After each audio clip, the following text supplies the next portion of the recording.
Hello student.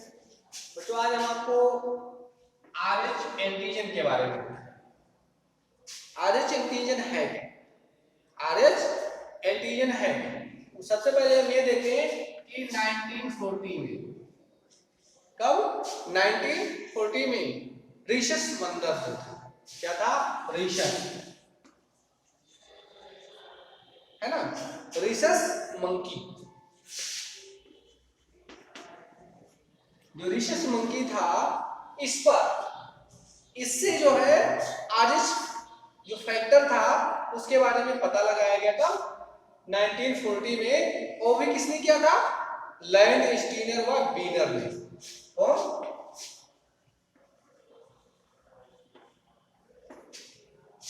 Steiner, land Steiner और बीनर ने क्या किया था? 1940 ईस्वी में रीशस बंदर के रुधिराणुओं पर एक विशेष प्रकार के एंटीजन की उपस्थिति का पता लगाया है ना, और उसे रीशस प्रतिजन RH एंटीजन या RH फैक्टर का नाम दिया, और उसे जो है क्या नाम दिया था? RH फैक्टर, है ना, ये नामकरण किया था, ये नाम दिया था, है ना, और लैंड स्टीनर और बीनर ने। ठीक है।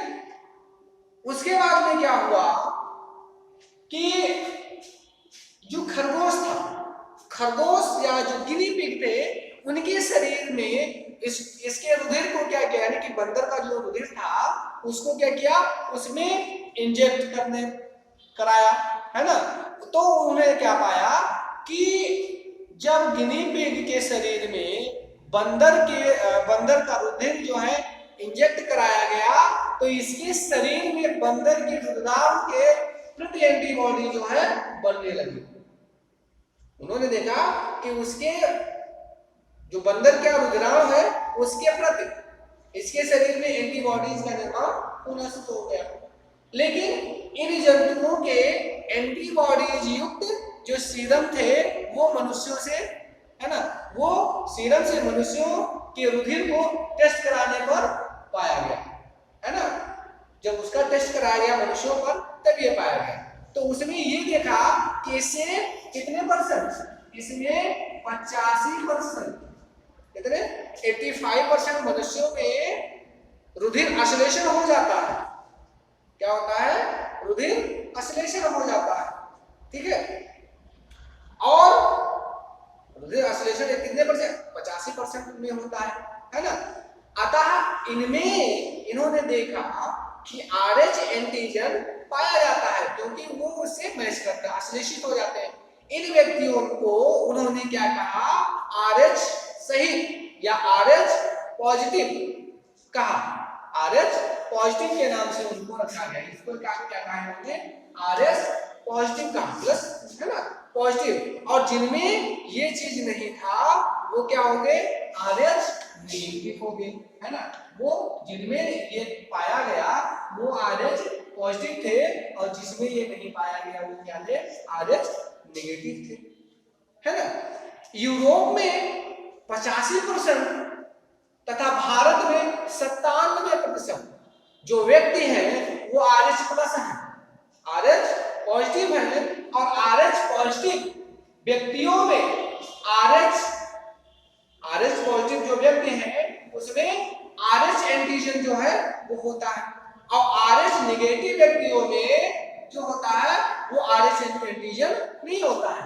जो पॉजिटिव होते हैं उनमें RH एंटीजन पाया जाता है और जो नेगेटिव होते हैं वो उनमें जो है RH एंटीजन नहीं पाया जाता है ना।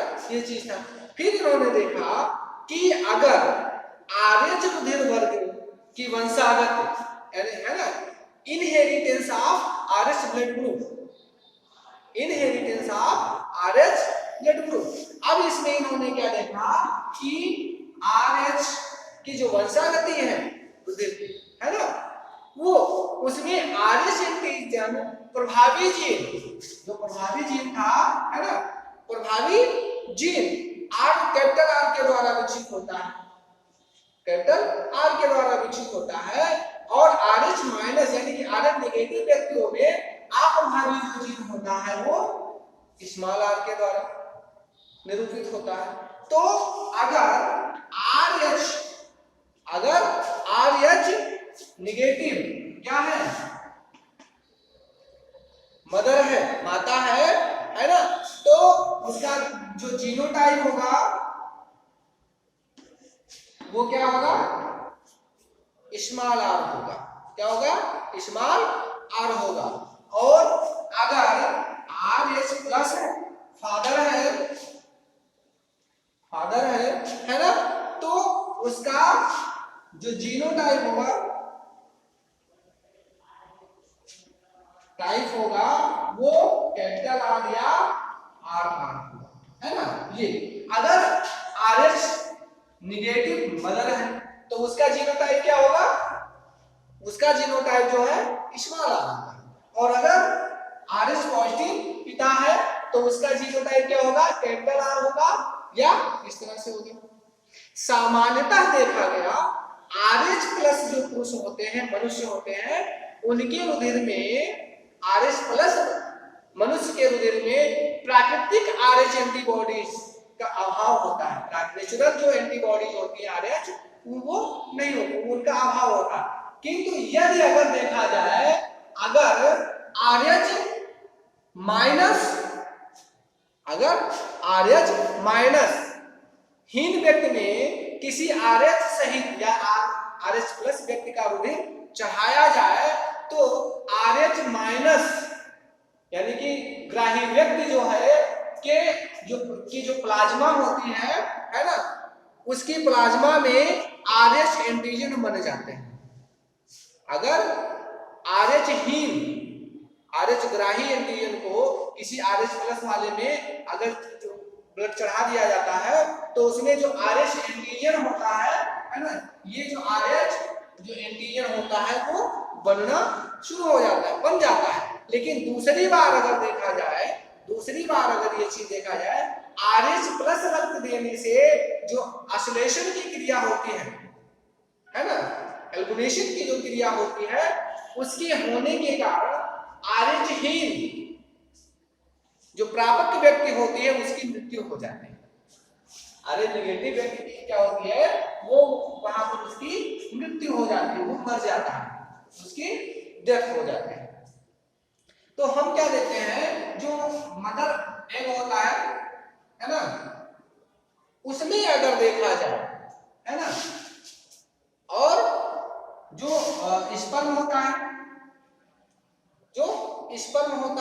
उसको अगर देखा जाए, तो इसको अगर इसमें हम ये घटना को देखें, है ना, इसको अगर हम देखें तो हम एक निष्कर्ष पर पहुंचते हैं, क्या होता है ना, ये जो पुरुष है ना, और जो फीमेल है ना, ये इस तरह से।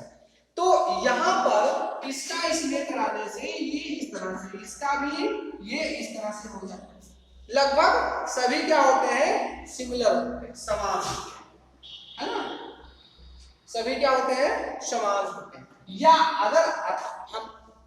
अगर देखें तो इसमें जो नेक्स्ट जो होता है, अगर हम उसकी बात करें तो वहां पर क्या होता है, वहां पर इसमें अलग होता है। क्यों? क्योंकि यहाँ पर जो है दो तरह के होते हैं। एक क्या होता है, ये इस तरह से होता है ना, और एक जो है इस तरह से होता है। तो इसमें अगर हम देखते हैं, है ना, इसमें अगर हम देखते हैं तो इस सिचुएशन में इसका इसके साथ करते हैं, है ना, और इसका इसके साथ करते हैं, ये है ना, तो इस तरह से ये प्राप्त होता है। और इसका जब इसके साथ करते हैं और इसका इसके साथ करते हैं, है ना, तो यहाँ पर अलग अलग हो जाता है ना, समान जो इसके गुण हैं वो दिखाई देते हैं, है ना। यहाँ पर जो सभी जो संतानें हैं, है ना, सभी संतानें क्या होती है, आर एच प्लस होती है, आर एच प्लस होती है ना, आर एच प्लस होती है। और यहां पर क्या होता है, आधी संतानें आर एच प्लस होती है और आधी आर एच नेगेटिव। कौन आर एच प्लस है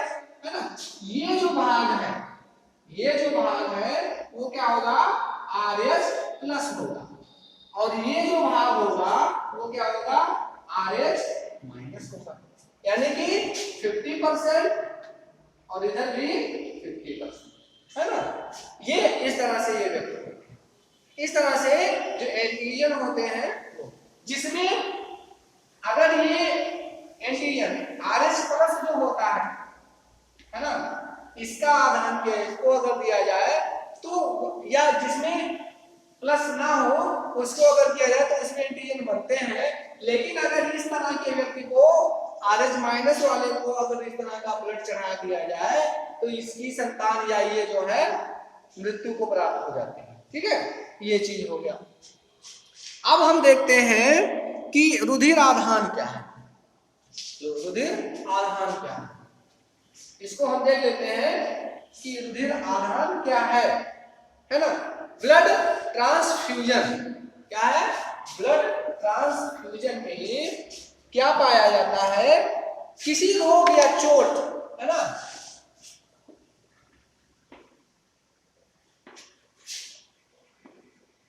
ट्रांसफ्यूजन है ना, किसी रोग चोट या शल्य क्रिया में के समय, है ना, अतिरिक्त खून की आवश्यकता जो होती है, अतिरिक्त खून की आवश्यकता को रक्ताधान द्वारा पूरा किया जाता है, यानी कि ब्लड को चढ़ाया जाता है।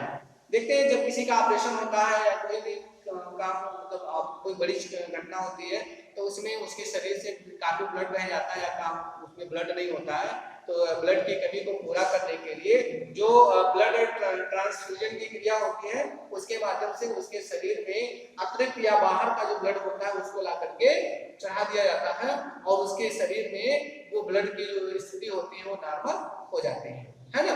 तो जो नर्सिंग होम्स है, अस्पताल है, ब्लड बैंक है, इनमें संसाधित रुधिर उपलब्ध जो है पाया जाता है, जहां से किसी भी रुधिर वर्ग का जो रुधिर होता है वो आसानी से प्राप्त करके रुधिर आधान से पहले डॉक्टर द्वारा उसका निरीक्षण किया जाता है और निरीक्षण करने के बाद में उस रुधिर को उस रोगी के शरीर में पहुंचा दिया जाता है, चढ़ा दिया जाता है ना। रुधिर वर्गों की अब वहां पर उसकी जांच क्या होती है, उसमें देखा जाता है कि इसमें असंगतियां क्या है, इसमें विसंगतियां क्या है, क्या कोई ऐसी चीज है जो जिसके कारण इसका ब्लड जो संक्रमित हो सकता है, उसकी जांच कराई जाती है ना। कई चीज रहा है जो किसी में गंभीर बीमारी का मुख्य कारण हो सकता है ना। क्या करते हैं, जल्दबाजी में लोग ब्लड का ग्रुप नहीं चेक करते हैं, ब्लड को उसका सैंपल ले लेते हैं, उसके बारे में जांच नहीं करते हैं, तो रुधिर वर्गों की जो असंगतियां होती है ना, उसके कारण उसमें रोग उत्पन्न हो जाते हैं। RH कारक की असंगतियों के कारण क्या होता है, उसमें रोग उत्पन्न हो जाते हैं, जिससे कई समस्याएं जो होती हैं वो उत्पन्न हो जाती है, गंभीर बीमारियां जो होती हैं वो उत्पन्न हो जाती है। जैसे रुधिर आधान द्वारा क्या होता है, ब्लड का जब वो नहीं होता है तो उसमें क्या करते हैं, चेक नहीं किए तो उसमें मालूम मलेरिया टाइफाइड जो भी है उसके द्वारा उसको भी हो जाता है, तो मलेरिया रोग हो जाता है। सिफिलिस, एड्स, हेपेटाइटिस रोग है, इन रोगों का जो के संचरण का जो संभावना होता है इसी कारण होता है, जब ब्लड को नहीं मापा जाता है ना, उसको देखा नहीं जाता, उसका शुद्धिकरण नहीं जांचा जाता है, तो वहां पर ये सारी बीमारियां जो होती हैं वो पनप जाती है, चाहे वो सिफिलिस हो, चाहे वो एड्स हो, चाहे वो हेपेटाइटिस हो, चाहे वो मलेरिया हो। ठीक है, ये चीज है। अब इसको आप तैयार करें, इसके बाद में फिर आपको हम बताएंगे। Thank you.